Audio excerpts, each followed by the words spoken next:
Welcome to the City of Greensboro, State of the City, brought to you by the following sponsors: Andy Zimmerman Development, Community Foundation of Greater Greensboro, Corey Corporation, Greensboro Chamber of Commerce, Guilford's Merchants Association, Carpet One by Henry, and Duke Energy. Let's show our appreciation by giving them a round of applause. Please direct your attention to the screen.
Now for the delivery of the 2024 State of the City Address, please welcome to the stage the Honorable Mayor Nancy Vaughan.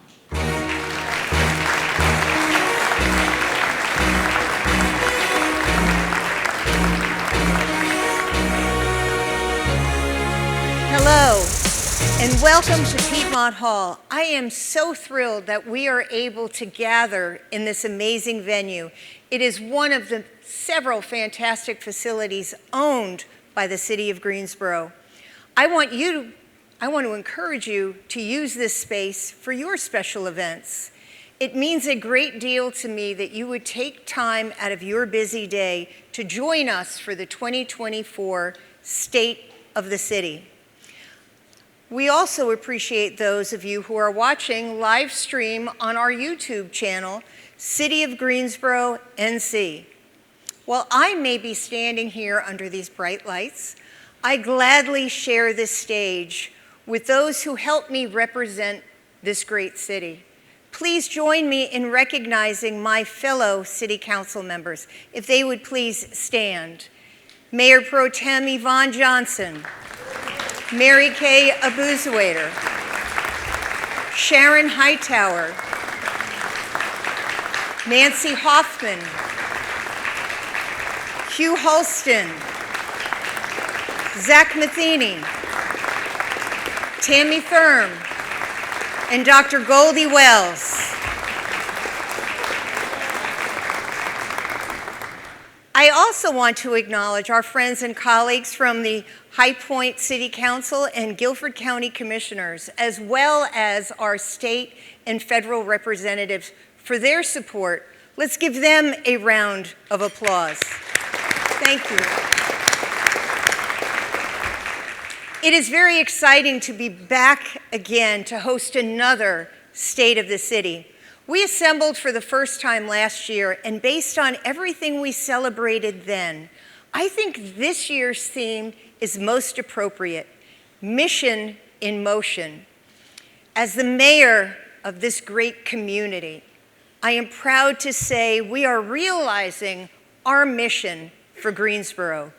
2 years ago, during our annual strategy meeting, the City Council collectively drafted a mission statement which reads, "To shape an inclusive future for equitable economic opportunities and sustainable, safe neighborhoods through resident-focused services and programs."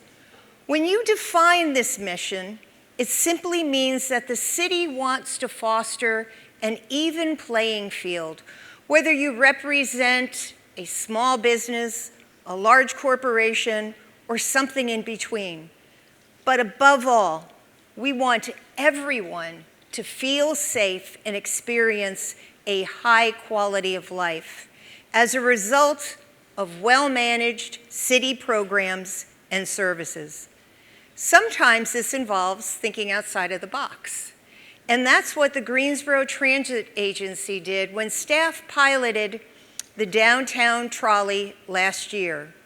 Service on the 7 minutes, free fare transport has been extended through June. To date, more than 30,000 passenger rides have been recorded. I'm curious, by a show of hands, how many of you have hopped on the trolley? All right, so there's some room for growth. It's a lot of fun, especially with the summer coming up. Please don't miss it. Greensboro is the first metro city in the state to be named a family-forward North Carolina certified employer. The North Carolina Early Childhood Foundation certifies employers that offer policies and practices in support of the health and well-being of working families and children. The city of Greensboro earned this designation back in October. In addition to thinking outside of the box, there are times when you have to be willing to take the bull by the horns. All right.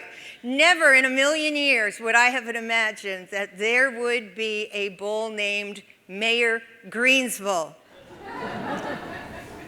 Greensboro is now the proud home of the Carolina Cowboys professional bull riding team.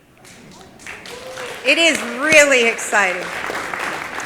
On a more serious note, we made great strides in public safety, hiring more officers at a time when departments across the country are having a difficult time recruiting. In 2023, the Greensboro Police Department had 30 Police Academy graduates join their force. Another 23 officers were just sworn in on March 12th, and I'm thrilled to announce that there are 35 recruits that are qualified for our next Police Academy starting in September. Last year, Guilford Metro 911 answered more than 550,000 emergency and non-emergency calls, with a 99.8% of those calls answered in 10 seconds. That is huge, 550,000 calls. And not to be outdone, the Greensboro Fire Department saved 98% of the properties that they responded to for fire-related calls in 2023. This amounted to $481 million in property value that was saved.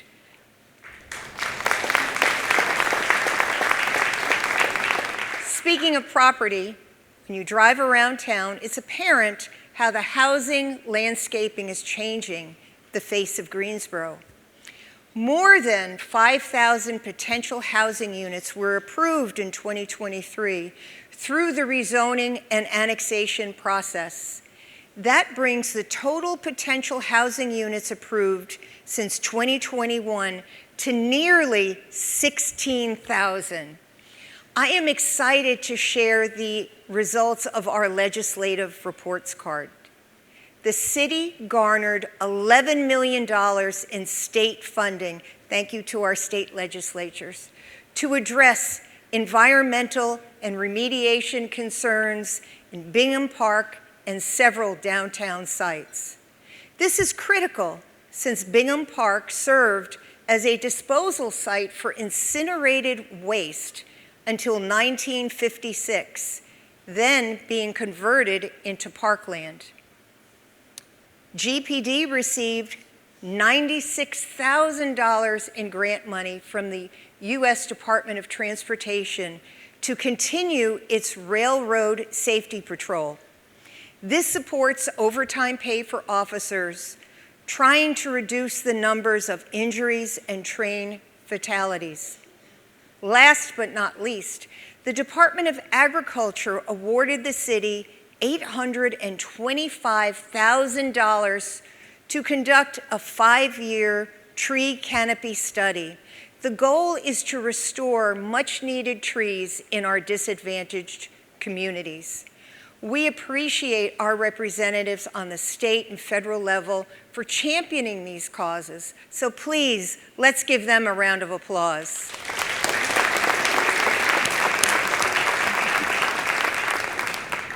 Our mission statement refers to equitable economic opportunities. As I'm about to point out, we have had a number of major announcements in 2023 with respect to new and existing industries. I would be remiss if I neglected to mention the key role the Greensboro Chamber plays in securing these commitments. Here are a few notable examples. ProKidney announced it will open its first bio-manufacturing facility in Greensboro. This $458 million investment will create 330 jobs with an average salary of $75,000. ProKidney is developing a treatment that uses a patient's own cells to restore lost kidney function. ProKidney's move to the Gate City supports our reputation for being a hub for life sciences.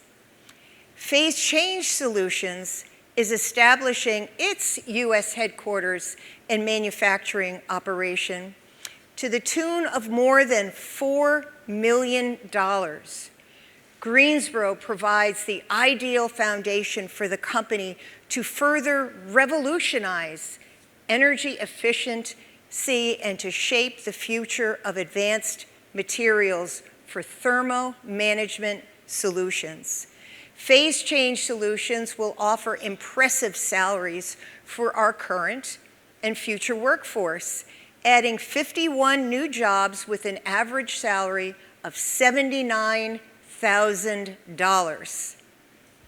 Impact Data announced it will develop its flagship product, the Dream Center, in partnership with North Carolina A&T State University. This represents an investment of more than $108 million over the various phases.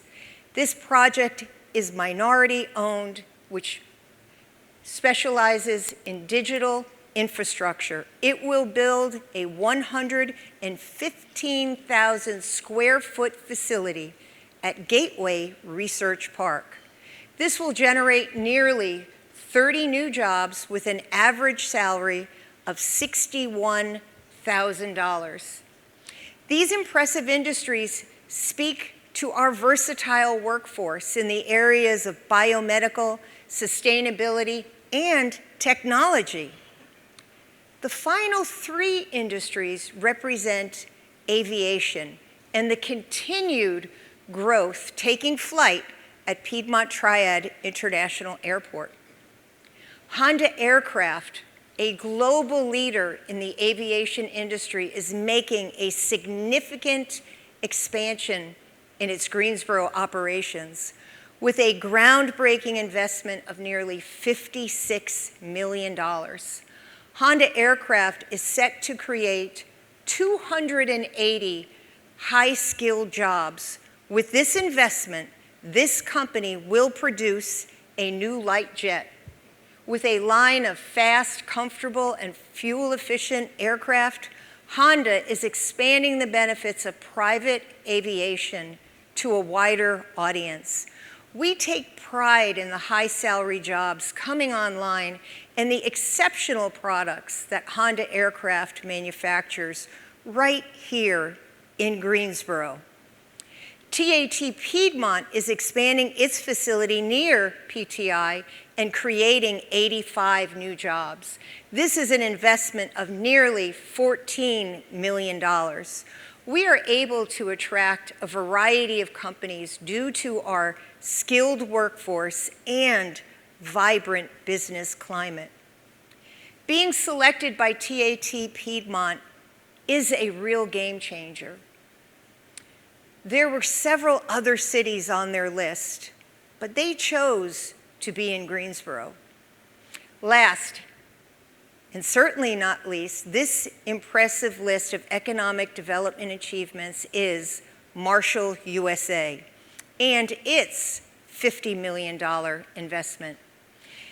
This subsidiary of the United Kingdom's largest privately owned aerospace and defense company has announced plans to establish a new aircraft maintenance and engineering facility at the Piedmont Triad International Airport megasite. The company will add 240 jobs to our economy. The new facility will feature state-of-the-art technology and equipment for aircraft maintenance, repair, and overhaul. As a result of these aircraft giants, Greensboro is proud to be coined the aerospace capital of North Carolina.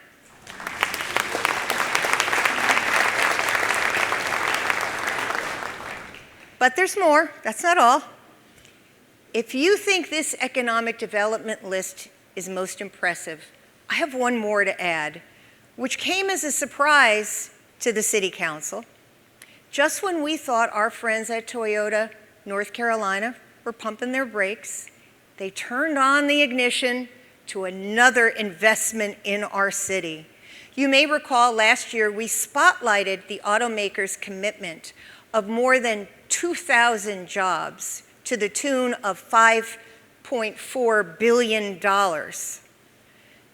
To our delight and amazement, this last October, Toyota ramped up its plans to produce electric batteries, amounting to a whopping $8 billion and 3,000 additional jobs.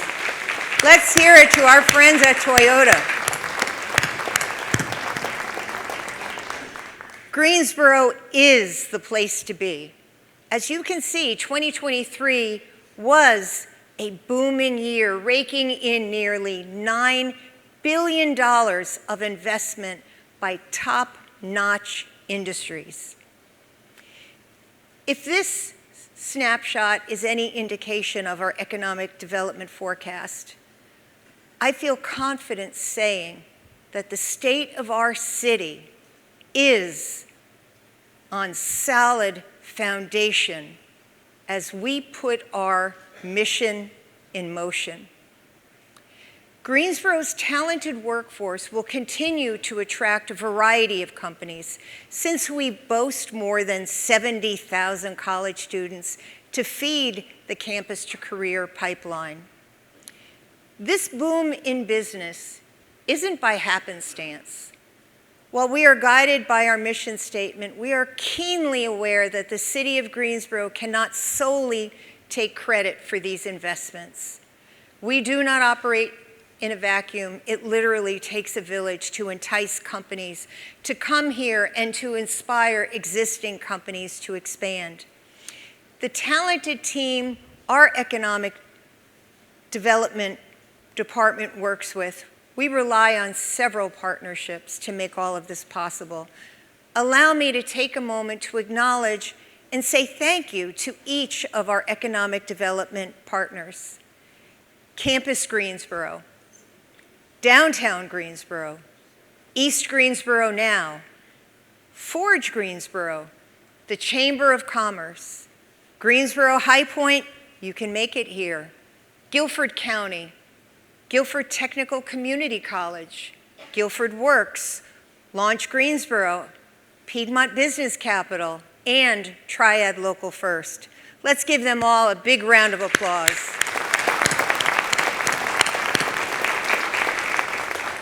As an elected body, we have identified 8 priorities aimed at taking Greensboro to new heights. As we roll out the red carpet and welcome some of these companies, the city takes pride in the host of programs and services that align with each of our city council priorities. Let us drop in on Dr. Goldie Wells as she explains how the downtown Greenway is considered a hub of recreation and entertainment. Please direct your attention to the screen. The City Council is committed to supporting equitable investments, such as the downtown Greenway, which touches all walks in different ways. We have anxiously been waiting to complete the downtown Greenway. I'm pleased to report construction is underway on the final mile of this one-of-a-kind 4-mile trail. The western branch connection, winding from Smith Street to Spring Garden Street, will be open next summer. The walking and biking trail connects at least a dozen neighborhoods, including Old Ashboro, Southside, Douglas Park, and the Dunleaf neighborhood in District 2. There are more than $600 million in planned and completed projects along the downtown Greenway. This urban loop enhances quality of life with a variety of fitness classes and an emphasis on public art, cementing Greensboro's reputation as a creative city. With connections to the existing and planned trails in the city and the county, this loop, as the center of the entire system, connects us from all parts of the community and beyond. With community walks, runs, biking, and other events, it's easy to see why the downtown Greenway is a very popular hub of recreation and entertainment.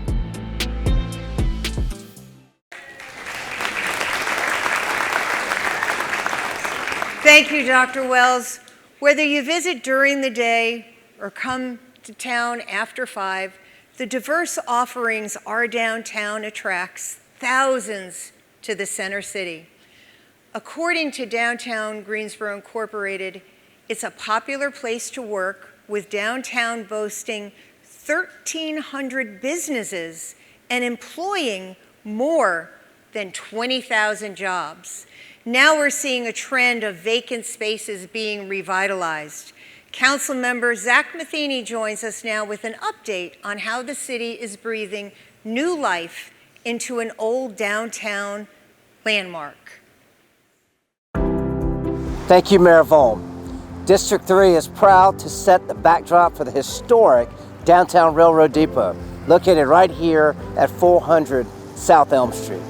The North Carolina Railroad Company, or we call it NCRR, is moving full steam ahead on renovating the 1899 depot back to its former glory. The 124-year-old landmark, built by the Southern Railway, is listed on the National Register of Historic Places. The depot was initially used as a passenger station and later converted to the offices for the railroad. In 1926, a fire reduced the depot from 3 stories down to the 2 that you see behind me. The partnership with North Carolina Railroad is another example of public-private investment in our community. The project qualifies for federal and state redevelopment grants, as well as other tax credits. Of course, other support will come from historic associations and investment by local businesses and philanthropists. We envision, along with NC Rail, a commercial mixed-use plan that incorporates original elements, restores the 3rd level, and finds creative uses for the outdoor spaces, which could include parking, as well as a train viewing station that we are excited about. Thanks to its desirable location, this project has the potential to generate additional investments and improve connectivity between downtown and the South End, supporting our priority for a most connected city. I encourage you to follow the progress of this exciting restoration endeavor by visiting the website 1899depot.com.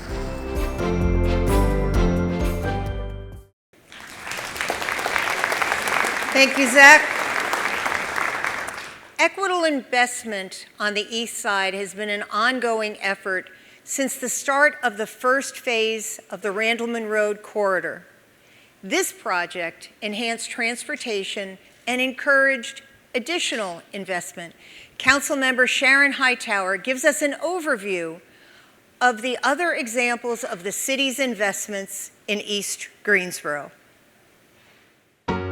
This is an exciting time for the many projects currently happening in East Greensboro. I'm honored to be the staunch advocate for the equitable investments and progress taking shape throughout District 1. One example is the newly installed sidewalks along Alamance Church Road. This allows residents to safely walk in their neighborhood just as others are accustomed to on the west side. Last year, the city acquired Christ United Methodist Church on Glenwood Avenue to establish new offices for the Housing and Neighborhood Development Department. The Neighborhood Hub pilots will bring housing and other city services along with programs from partner agencies directly to the community. The city is now selecting a consultant team to assist in creating a plan for the southeast area, which spans approximately 8 square miles. With significant neighborhood input, recommendations will focus on future growth and development, providing city services and improving a quality of life. The southeast area includes a variety of strong neighborhoods and may see a surge in investment due to Toyota's presence. I'm pleased to also announce a completed proposal for Phase 2 of the Randleman Road Corridor Plan. It will be implemented to City Council in the fall. This phase covers from I-40 South to the city limits. Allow me to thank the PGA Reach Foundation for awarding a $250,000 grant to commission a mural of the Greensboro Six, who integrated the Gillespie Golf Course in 1955. The city is also investing $2 million of ARP funding to revitalize our oldest golf property with prominent ties to the civil rights movement.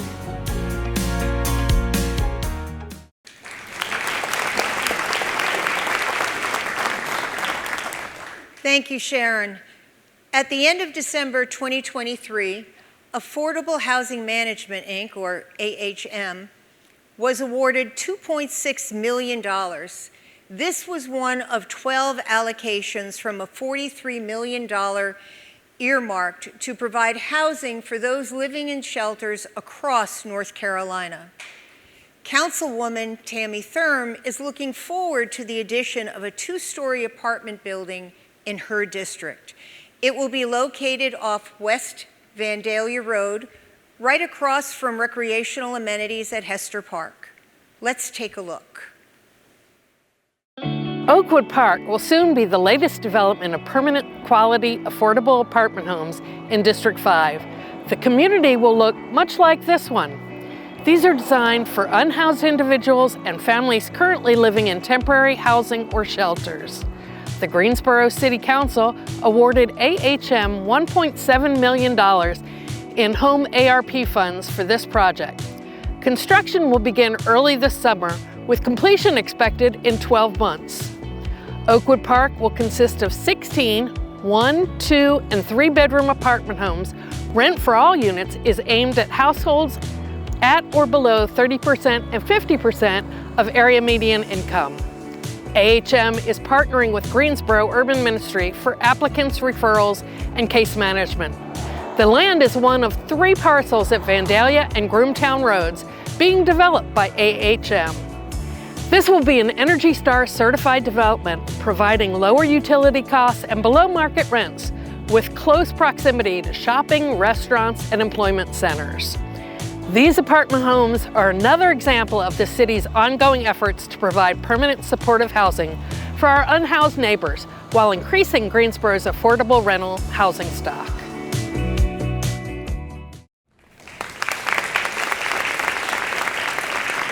Thank you, Tammy.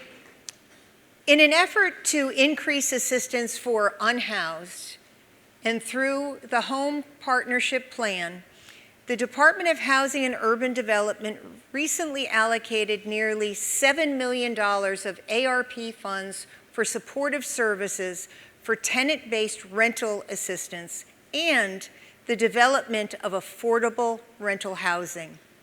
In the same vein, Greensboro is no different than many cities across the country, grappling with the lack of sufficient, safe, and affordable housing for our working families.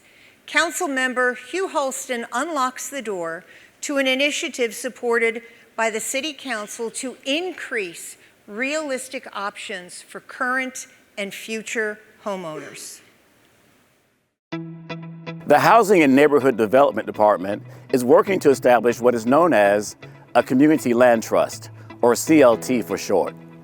The concept develops affordable housing on parcels of land targeted for redevelopment or reinvestment. A CLT is a nonprofit organization governed by local residents and public representatives. The CLT preserves affordability by holding titles to the land that houses are built on, making homes more affordable and ensuring low-income families can benefit from ownership. As you drive through some neighborhoods, you probably notice properties that are vacant, abandoned, or tax delinquent. Often, the amount owed on the taxes, liens, and property repairs is more than the properties are worth. By working with the city and county, these properties can be acquired to provide housing development opportunities. The CLT holds and manages land to benefit the community by ensuring owner-occupied homes remain affordable. We strongly believe a community land trust creates a permanent, affordable housing option for our community. Greensboro should be proud to pave the way for an answer to innovative, affordable housing.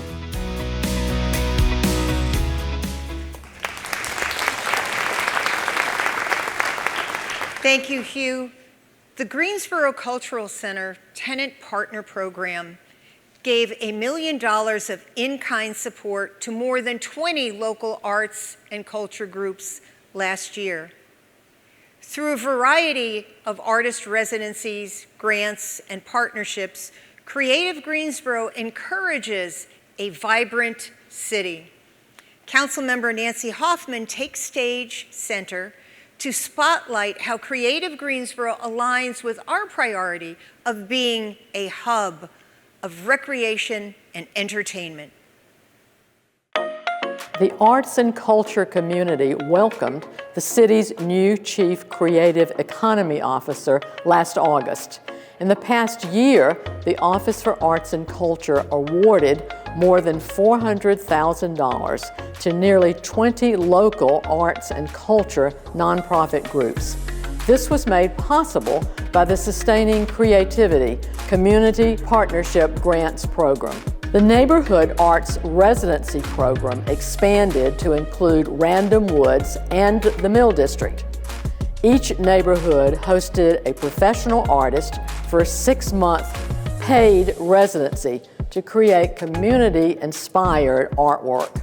Neighborhood Arts also hosted a poetry and visual art workshop for Dudley Heights, supported the Blues and Foods Market concert series near Kings Forest, and hosted storytelling and arts activities at the People's Market in Glenwood. In its second year, the Downtown Arts Program showcased 10 artists on the Downtown Digital Kiosk.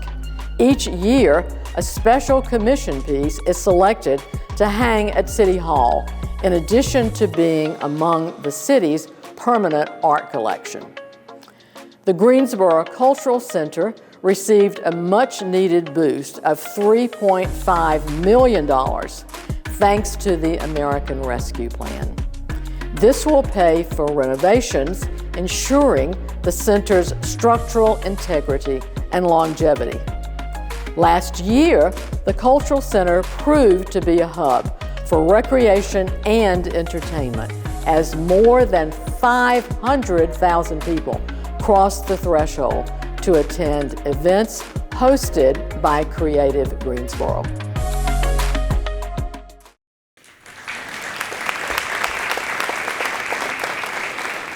Thank you, Nancy. Providing efficient options for people to get to work, to go to school, to run daily errands, short trips, will be critical as our city continues to grow and as we add new jobs. Councilmember Mary Kay Abuzawader tells us how making Greensboro car optional is one of several highlights in the list of Go Borough long-range transit plan. The city has set an ambitious goal to provide a variety of transportation options so you have a choice to get around without driving a car by 2045. To reach this goal, bus transit must become more useful for students, workers, and visitors. This will require more investment in transit to expand bus services in more areas to make the system easier to use. The Greensboro Transit Agency is proposing two approaches. Both concepts call for a larger budget, but they each work well in different ways. The ridership concept is designed to get more people riding the bus. With this concept, buses would run on routes with higher frequencies and shorter wait times in areas with the most people and popular destinations. The coverage concept would provide service on a lot of routes, but we can't afford to run the services very often. These routes would also have a lower frequency, meaning longer wait times, making transit less useful to most people. It's important to point out, these concepts are not final proposals. So far, Go Borough ambassadors have met with hundreds of residents at community pop-ups and other events. More than 1,800 people have already taken the online survey to share opinions about the best ways to expand bus service around the Gate City. The final Go Borough plan will be designed after additional community input.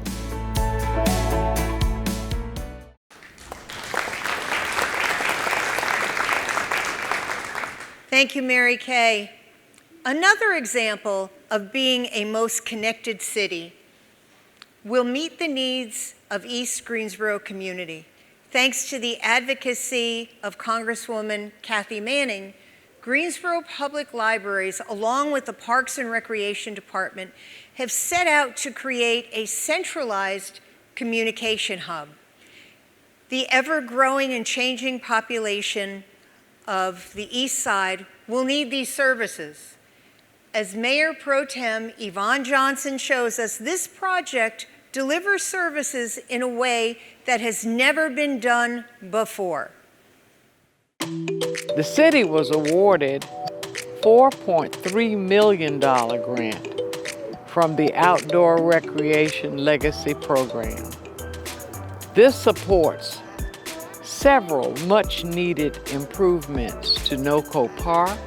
This is critical for the $75 million Windsor-Chavis NoCo Community Complex. The community-approved design will integrate the existing Windsor Recreation Center, Vance Chavis Library, and NoCo Park. In collaboration with Guilford County, the 65,000 square foot building will incorporate services including public health, social services, and cooperative extension. This grant, supplemented by the $50 million bond passed by voters in 2022, plus $8 million in federal pandemic relief, and $15 million from our colleagues at Guilford County, goes a long way to making this blueprint a reality. The community complex will offer library lending, kiosks, transitional collections, and book vending. Amenities include indoor aquatics, a teaching kitchen, walking, track, fitness programs, and dedicated space for all ages. And for me, this great facility will be a crown jewel as people enter into our city of Greensboro.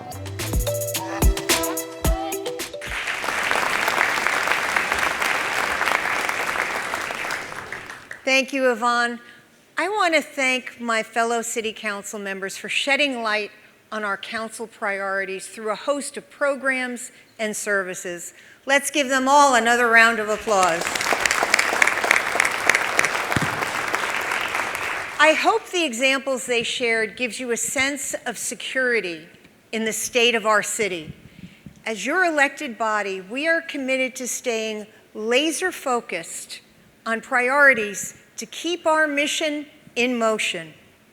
At this time, we're going to switch it up a little bit and have a candid conversation about sports, tourism, and our creative economy. Join us to lead the panel discussion. Please welcome to the stage the city's Communication and Marketing Director, Ms. Carla Banks.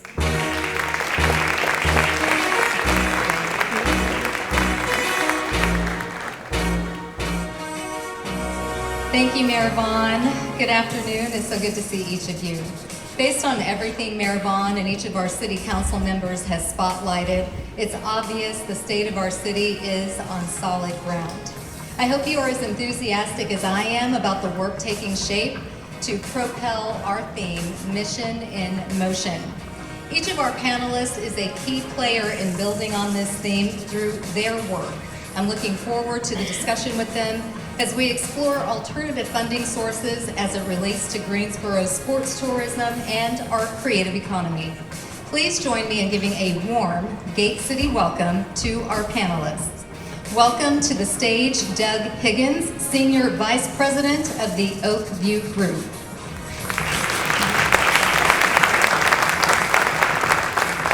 JocQuelyn Boone, Chief Creative Economy Officer for the City of Greensboro.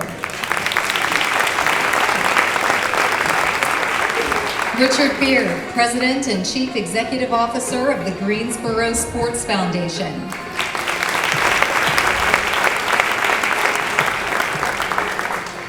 And joining us once again, the Honorable Mayor Nancy Vaughan.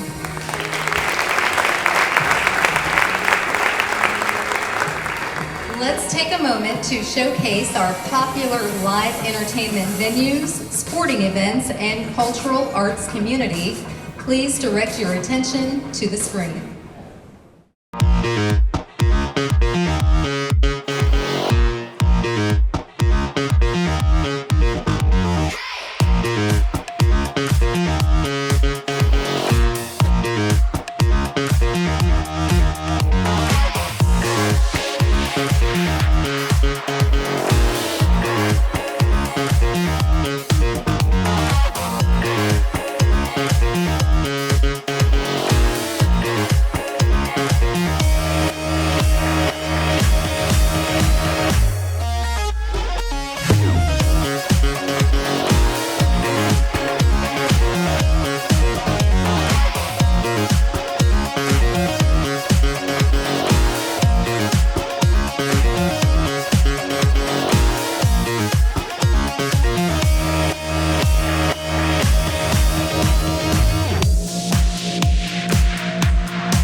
Well, that was riveting. Thank you to our production team. I hope the lights didn't blind you too much. As we established earlier in the program, based on what City Council and Mayor Vaughan shared, there are two goals and the priorities that Greensboro is striving for, which is one, to be a hub for recreation and entertainment, and the other, to be the youth sports capital. Through a range of programs, services, and public-private partnerships, we support the development of a vibrant city. I'll start with a question for the entire panel. From each of your perspectives, what contributes to our city's vibrancy? Jackie, we'll start with you.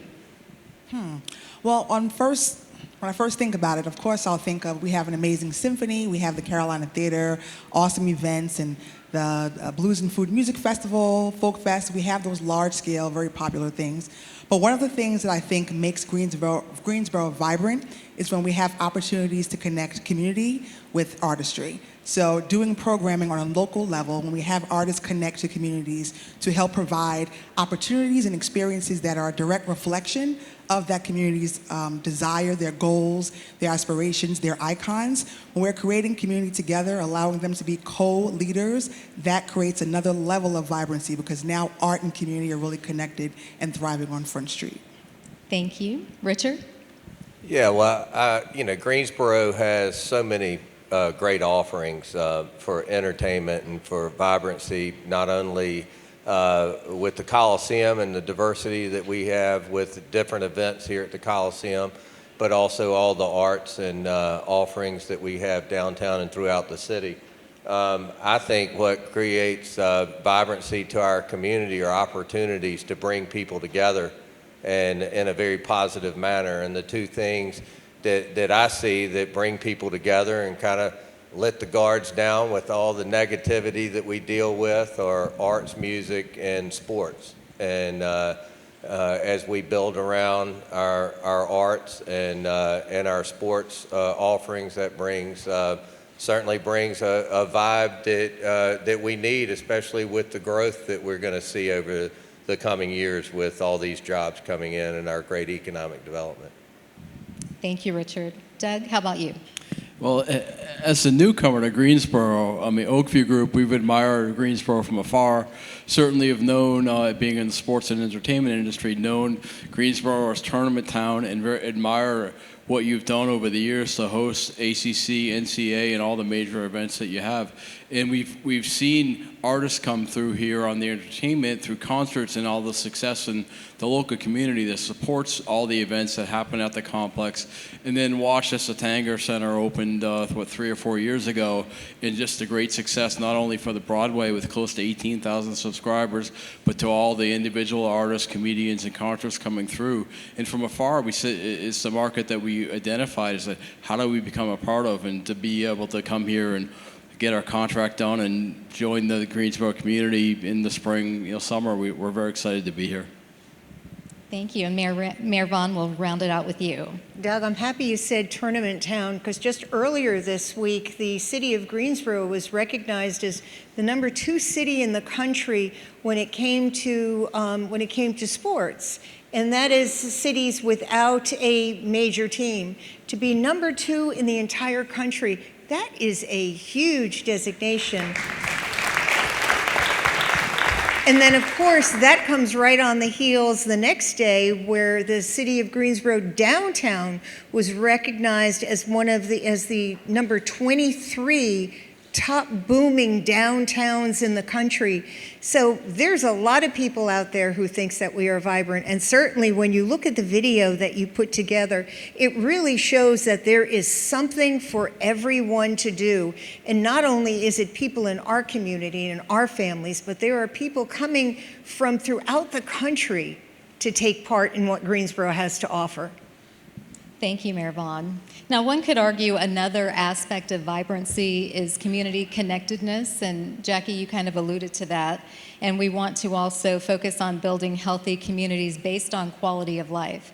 So, Doug, we'll go back to you. Could you explain how the Oakview Group is planning to bring its depth of experience and industry connections to deliver unforgettable experiences to speak to the cultural heartbeat of our city? Yeah, for those that aren't familiar with Oakview Group, we're the largest developer of sports and entertainment facilities in the world.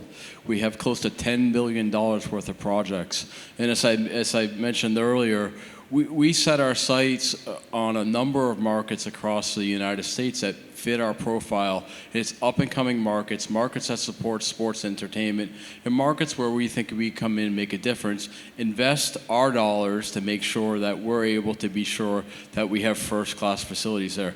Matt and Scott and the team here have done such an incredible job over the 30 years to really take this Greensboro Coliseum complex, have all these other new facilities such as Piedmont Hall that we're sitting in here, the Tanger Center downtown, and what else can we do as a company to make 1 + 1 = 3? And so that's how we came into this, and really we looked at Greensboro and said, how can we take some of our investment money and add to the complex and add to the facilities that are already here? And how we become part of the culture is we make sure when you come into a community that what we're doing in Seattle doesn't work in Greensboro. What we're doing in Austin doesn't mean Greensboro. So we make sure we come down, get to know the community, and really figure out how our model works with what's already here. Make sure the events that we have in all the facilities appeal to all segments of the local community. Make sure that the people that work in the facilities, as they already do, represent all segments of the community here. So we come in and really assimilate into the community and not the other way around. Thank you, Doug, for going into detail about that, and we welcome you again to Greensboro. Richard, from a sports tourism perspective, can you help us understand the connection between sports and quality of life? Absolutely. I mean, when these companies look at Greensboro, it's not about available land and buildings. That's important. Workforce is important, but quality of life is important. And we often say work, live, and play. They're going to have to find places to live, but they're also going to want places to play. Greensboro has an incredible parks and recreation system with our trails around the lakes, and Barber Park and Spencer Love Tennis and Bryan Park Soccer Complex, and once again the Coliseum Complex. There are a lot of offerings not only for entertainment but to get out and play and to use these facilities. But it's also important that we keep enhancing these facilities and keep them up to a quality that I think all of our citizens would expect. And that's something that Greensboro has worked hard on and will continue to work towards making sure that that continues. Thank you. And Jackie, from the arts and culture perspective, kind of give us that connectivity with quality of life and the impact arts has. So wonderful. We just recently participated in partnership with the Arts Council of Greater Greensboro and the High Point Arts Council in an arts and economic prosperity study led by the Americans for the Arts. The Arts Council was the lead on that project, getting the results for Guilford County. But specifically in Greensboro, the study showed that people are really connected to their civic organizations, their cultural experiences. They want them here, long-lasting, for generations to come. There's a strong sense of community pride, very closely tied to those events and those experiences. So again, I think that the people of Greensboro, the residents, the neighbors, the community members, they really have this strong connection because they see themselves and what's happening within their community. They speak to the vibrancy. So I think, again, it's us staying connected through community engagements with our arts sector and our communities. We really are cultivating vibrancy and connectivity. Well, I am excited because Greensboro does have, as Mayor Vaughan said, something for everyone. And certainly arts and culture has grown since your position was created, and you're bringing so much more to the community. But obviously, for a city to become vibrant, it doesn't only require creative-minded people and organizations, but we need money, and lots of it. So with that in mind, Mayor Vaughan, we're going to have you give us an overview of what is called the food and beverage tax. And you've been a champion of this, the prepared food tax. So tell us, why are you so passionate about this, and describe what would the success of that look like for our arts, our sports, our entertainment arena. Thank you, Carla. As we look around the wonderful facilities that we have here in the city of Greensboro, as Carla mentioned, we have to find a way to pay for them. We're sitting here across from the Greensboro Coliseum, which needs some significant work. It's about 30 years into its roof and its facade, and Greensboro Coliseum, they do a great job at booking concerts and events, and people love to come here because we have a great community, and I know that when a performer comes here, they really feel appreciated. But as we see communities around us, especially if you look at something in Charlotte or Raleigh, and the amount of money that they are putting into their coliseums, their convention centers, their soccer stadiums, they're looking at swimming natatoriums. They are paying for all of those things with a prepared food tax. And what that is a 1% tax on food and beverages. So for a $10 bill, it would add a dime to the bill. But they are getting tens of millions of dollars every year, which enables them to invest in their buildings, not only invest what they currently have, but to create new ones. You know, everybody is looking at our success of the Aquatic Center. They're looking at our success of the Tanger Center, and they want a piece of that. And the fact is, they're getting a piece of that with tourism dollars. Earlier this year, the North Carolina Department of Revenue released their findings of where tourism dollars were being spent the most. And out of the 100 counties in North Carolina, Guilford County came in number 5. Keep in mind, we're not at the coast and we're not at the mountains, so people aren't necessarily coming here to vacation. They're coming here for a reason. And part of that reason is Bryant Park and the thousands of people who come out for soccer games. They're coming here because of the Aquatic Center. To be number 5 on that list is pretty important. Charlotte and Raleigh, they are ahead of us. They are ahead of us with prepared food tax money. So not only do we compete with other states across the country, we are competing with our neighbors. And what I am asking for is, I think that we are entitled to a level playing field. You know, we've had some tax increases over the years. We cannot support this industry on the backs of the taxpayers. We should have the people who are coming to Greensboro to use these facilities to have some skin in the game. And that is exactly what our competitors are doing.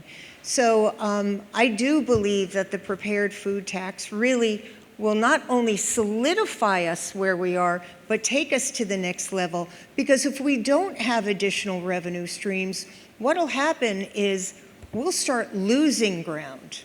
And that is something that we don't want to have happen. Thank you, Mayor Vaughan. And we have that on the screen there if you wanted to refer to that. Yeah, so you can see what would happen if you went out and got a Dunkin' Donuts coffee. It would add about 2 cents. But you know, those 2 cents, they add up. We estimate that if Guilford County were to do it, if it was countywide, I'm not committing my commissioners or High Point to anything at this point, but let's just say it went countywide. We are thinking that it would bring in a minimum of $20 million into this community. And that $20 million really allows us to leverage that investment, to build more facilities, to take better care of these facilities. And it's not only for the tourists. I have 2 grandchildren who are playing soccer right now, and basketball, and baseball, and they're using all these facilities.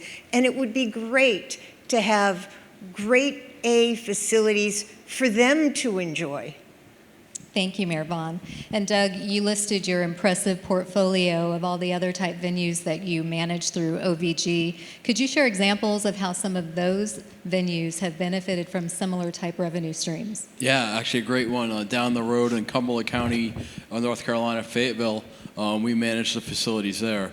They used the prepared meal tax back in the late 90s to open their 10,000-seat Coliseum. So during that time, the annual tax there is about $9 million a year that it brings in, and it supported debt service on that facility as well as any operating losses and then capital moving forward. they're about to retire the bonds on the Coliseum. So instead of, and the tax is supposed to sunset, and the community decided instead of sunsetting the taxes, they kept it in place, and they're actually building a brand new performing arts center. So it's a market that's about half the size as here, but really a good example of how they've used that money to keep up their public assembly and their sports and entertainment facilities, over what going on close to what would be 25 years. Wow, very impressive. So while we have you here, we just want to give you an opportunity to explain steps that you and your team will be taking for this seamless transition for the Coliseum complex and the Tanger Center. Folks are just interested in how that will look for the clients, the guests, and mostly the employees. Yeah, it starts with the employees, but we're excited. We were excited about the council vote a week ago yesterday. What we immediately did is we had a whole team the next day, met with it was 2 weeks ago, met with the employees, gave them an overview of our company, introduced ourselves. You could already see as we met with the employees in groups, the air kind of letting out of the room, exhaling, all the anxiety starting to go away. Then last week we came in with a group of about 12 of us, did individual one-on-one meetings, met with every single employee, and then we followed that up with anyone that wasn't available last week today. So to this point, we've met with every Coliseum full-time employee, talked to them about their situation, talked to them about Oakview Group, and we've told them that we will get them offers to come to work for us, and we promise them each and every employee will have the opportunity to come work for us at compensation that is equal or greater to their current compensation. Again, as we have those conversations, the anxiety level goes down. We're working diligently on our agreement with the city, and hopefully we'll get that in place in the next week, 2 tops, and shortly right after that we'll have offer letters so the employees can go make decisions about the decisions that are best for them. So it starts with the employees. As a company, we don't manufacture anything. We welcome people into our facilities, entertain them, and it really has to start with the team that we have on site here. We don't have a team of people that we're going to move from Denver or LA or Philadelphia. It's going to start with the employees here, and we're going to support them. Our job is we work for the employees, not the other way around. We support them, we help bring new events, we help bring new revenue, and we really grow the pie, and that's how we all work together. Thank you. Richard, bringing you back into the conversation, as the president and CEO of the Sports Foundation, your organization is the convener of several different types of events hosted by the ACC, the NCAA, the U.S. Figure Skating, U.S. Swimming, USA Gymnastics, AAU, among others. Some of those I actually know. Some of these I just listed, I have no idea. But it was a record-breaking year for you in 2023 with soccer, swimming, lacrosse, etc. So naturally, this all equates to more visitors coming to our city, frequenting our hotels and restaurants. What are your expectations for the activity for this year? Yeah, well, first of all, I want to say that Greensboro has an incredible resume when it comes to these big names in sports, and we've hosted them all, and we've done it very well. But it's a team effort. It's the Greensboro Coliseum staff, which is incredible, and how they can turn the place over go from a concert to a big wrestling match to the women's ACC championship, all over a 36-hour or less time period. Incredible staff, but. Also, our Convention and Visitors Bureau, who has 2 active people, 2 or 3 that are actively seeking sports opportunities for the community, and then our community volunteers, hundreds of community volunteers that really make Greensboro unique. You got to have the facilities, you got to be able to host the events, but then when we throw in a community that just embraces every event that comes here, and hundreds of community volunteers working either school days at women's basketball tournaments, or right now they're on the pool deck for the NCAA Division III National Championships being held as we speak. So it's incredible how this team comes together, but I want to share with you some of the numbers and the impact that it has on the community. We all know what happened when COVID hit. It shut everything down. If you remember, like I do, March 12th at 12:05 was when the ACC men's tournament came to a screeching halt in 2020. And all this went away for a period of time, but when things started opening up to have outdoor sports events, soccer took off like crazy in Greensboro. When the indoor sports could come back, our aquatic center took off like crazy. And over a time period of 3 years, let's think back to August 2020 through August of 2023, this past year, which was a record year, Greensboro held, and this comes from our Convention and Visitors Bureau, we had, this is youth and amateur sports events, 372 events that created 990,000 hotel room nights and an economic impact of $658 million. This is coming out of COVID.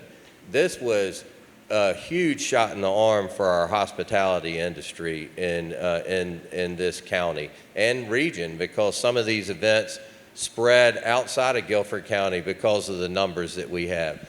Just briefly, 2023, we had, just last year, we had 117 events that created 227,000 hotel room nights and an economic impact of $199 million.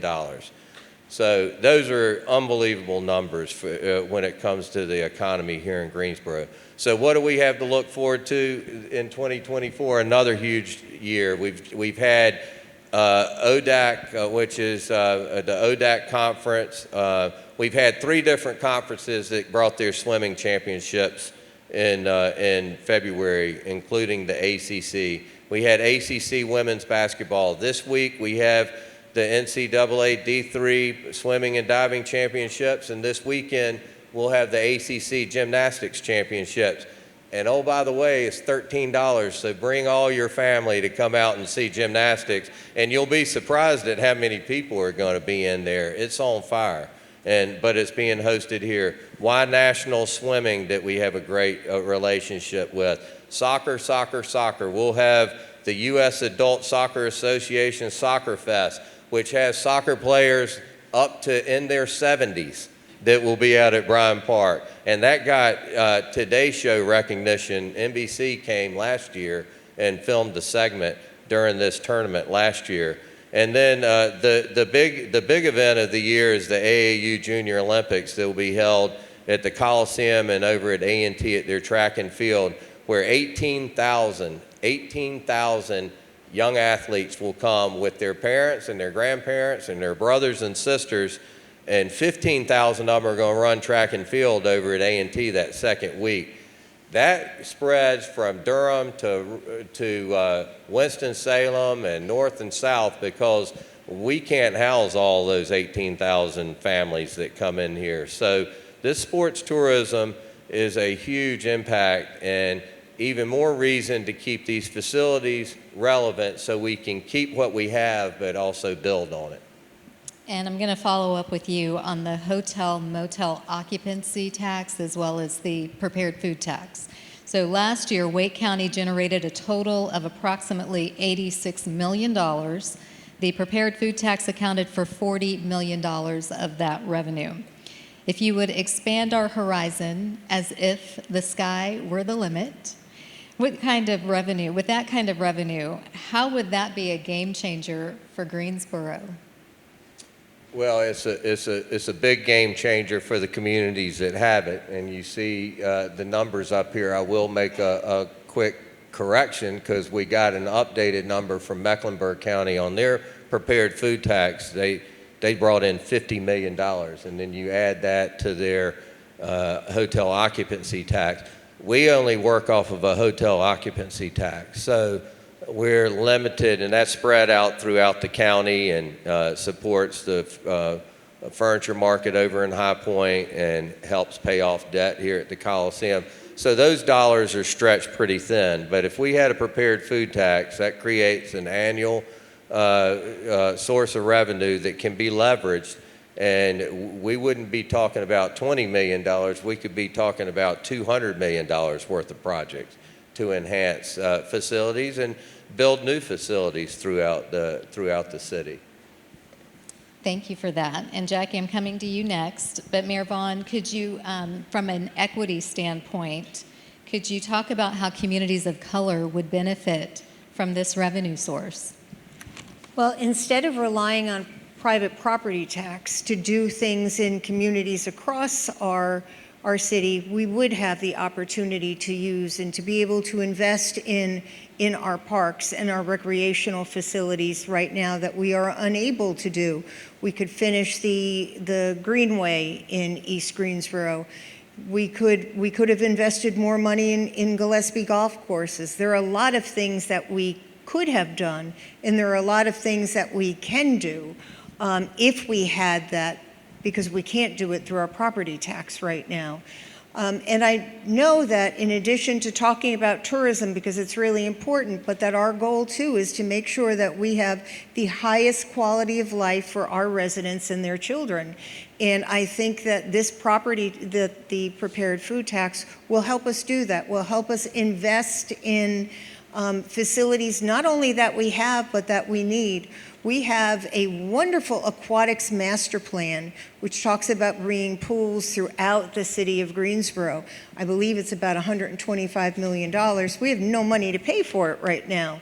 So if we had a prepared food tax, it would help us make those investments and expand our swimming program, expand things like pickleball that we hear that people want to play. You know, people, some want, pickleball in their neighborhoods, and right now we don't have that disposable property tax, but the prepared food tax would help us bring those amenities into the neighborhood.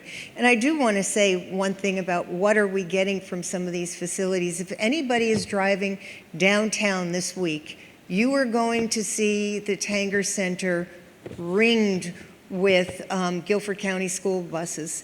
And that is because 20,000 Guilford County schools are having the opportunity to come and listen to the symphony. And that is why we need to have buildings like that to expose people to arts and culture. It's not only about sports, but arts and culture as well. Thank you, Mayor Vaughan. So JocQuelyn, I'll have you build on Mayor Vaughan's response, but first I have some really important stats that are relative to arts and culture based on the Arts and Economic Prosperity 6 report. They surveyed more than 2,000 Greensboro residents. According to the report in 2022, nonprofit arts and culture organizations and their audiences generated $235 million in economic activity in Greensboro alone. I don't hear you clapping. $235 million in 2022 in Greensboro alone. That supported more than 3,600 jobs and generated $33 million in tax revenue.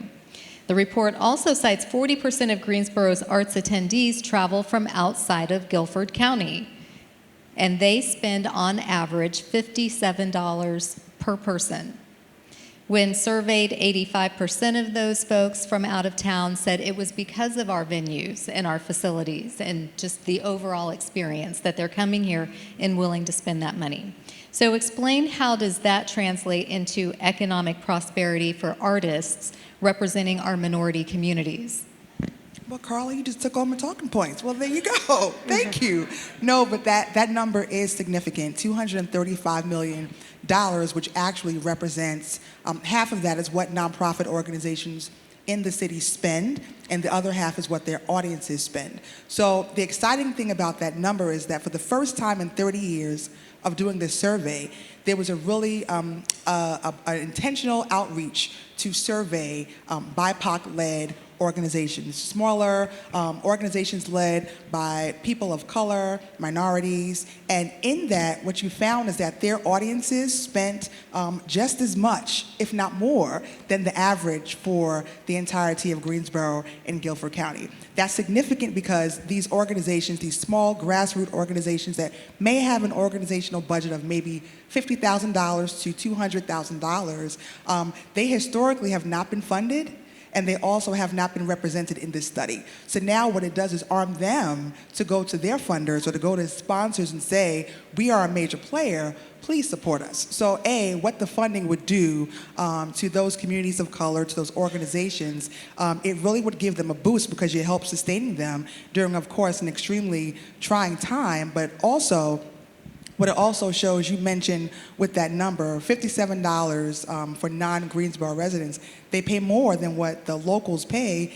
That shows people want to come here, and they're specifically coming for our events and our offerings. If we had that type of tax, of course, I'm going to say it could go to smaller nonprofits and organizations, but also to our cultural center, which is a significant value asset to the community. I hear every day that we need more space for studios, just for rehearsal space, for performance space, and for production as well. People want to practice, rehearse, and create art in studio spaces. We can have live, work, residency spaces for artists. I mean, you name it. There's so many things that we could do to really help undergird the sector. So I'm excited about those possibilities, and I really look forward to seeing what happens with that.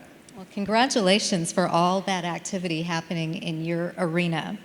I'm going to wrap up the panel discussion with a final question for each of you, and we will go in the following order: Doug, Richard, Jackie, and Mayor Vaughan. One of the strategies identified in the Comprehensive Plan GSO 2040 focuses on sports tourism and the creative economy. How will each of you contribute to promoting Greensboro as a tourist destination and hub for sports, arts, and entertainment? Doug? Yeah, I'll start. We're already doing it. We don't have a contract in place, and we're out representing Greensboro for major tours and major events. Our industry's changed a lot in the past 15 years in that a lot of decisions on major tours and major events are getting made in offices in New York, LA, and Nashville. And until this date, Greensboro has not had a person in a room for some of those decisions. So right now, being part of the Oak Group network, our team is in there representing Greensboro and all the benefits, all the facilities, and the fact that when events are hosted here, people come out and support them. So we're really excited to see the fruits of what Matt and Scott and the team here at the complex have already created, and then how we can add gas to that fire and work with Richard and his team to bring even more and more larger events to the community. Thank you. Richard? Yeah, I have 4 quick bullets. I want our organization to collaborate with other organizations that are driving our tourism, and how can we all work together to improve. I want to help identify areas of improvement of our various facilities to help develop a strategic plan to execute. No more talking. It's time to be proactive and aggressive. I want to consider how best to get a return on these investments. You know, how can we bring people to come and enjoy these facilities, spend their money, and leave their dollars behind? And then I want to work towards a consistent revenue source to pay for enhanced tourism opportunities like our competitors have. And the common denominator is clearly this prepared food tax. Jackie? Well, as we can see, the sector is already doing the work, right? So I think it's partial my responsibility to continue to support and elevate the large cultural institution, the small nonprofit, the independent artists, all the creative industries, the creatives, just to continue to promote and highlight the work, and then partner together to elevate the message that we are arts and we do mean business. Mayor Vaughan? Thank you. Well, I have to say, I think it's my honor to be the city's biggest cheerleader. And along with my colleagues on the Greensboro City Council, that we are always trying to move the city forward and to increase our quality of life. But I am motivated to look at different income streams so that we are not putting this on the back of our taxpayers, but having people who use these facilities actually pay for them. Thank you. Well, that is all of our time. We did get a little bit of a late start, so we wanted to give you time to still mix and mingle afterwards. But I've truly enjoyed this eye-opening, informative, and inspiring conversation with each of you, and having the opportunity to shine the spotlight on the future growth of our sports, tourism, and creative economy. I appreciate each of you for not only sharing the stage with me, but for leaving the audience with a snapshot of the possibilities that can be imagined if we are willing to implement alternative funding sources. I look forward to seeing how this develops. So at this time, if you would give our panelists a round of applause. And I'll turn it back over to you, Mayor Vaughan.